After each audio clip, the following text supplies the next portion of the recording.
I have finished my face mask. This might be the coolest face mask I've seen. It was created by game developer Tyler Glaiel, and the lights respond to the sound of your voice.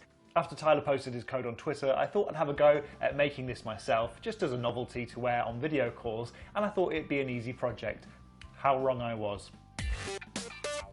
The components for something like this came to about £40, most of which went on this flexible LED matrix. I also needed a tiny microphone to pick up my voice and a microprocessor to run the code. Tyler's setup used an Arduino Nano. But it took a lot longer than I expected to get it working. Tyler's code was written for very specific components that I didn't have, and I ended up working into the night to fix all the issues. Big thanks to Tyler and everyone else on Twitter who answered my questions to get this to work. Hello. Once I had my mask working, I hopped on a video call with Tyler to talk about the project. So Tyler, first of all, tell me, why did you want to create this? Because it's cool. I had a random idea for it. I was wondering if it existed, to just have a face mask that would light up with mouth shapes. And so I looked around online to see if there was anything that I could feasibly just buy that would do this.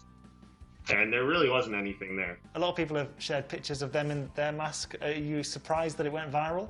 Yeah, it's cool seeing people make their own versions of it. Some people independently made one of these, some similar to it, before I posted mine that went viral.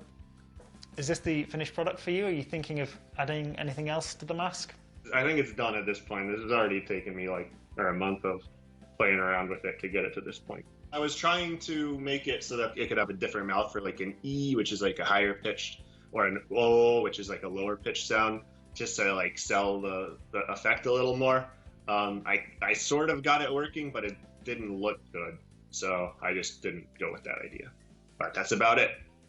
I'm not planning on selling them, so you're gonna have to make your own.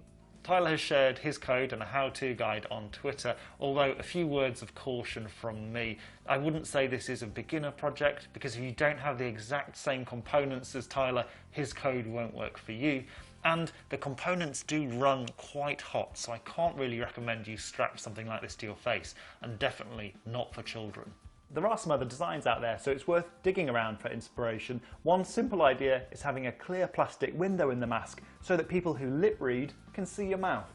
If you do decide to customize your mask, just make sure you can still sterilize it. The fabric on this one is machine washable, and the electronics I can slip out and sterilize with ultraviolet UVC. But to be honest, I think I'll probably just keep this one as a novelty.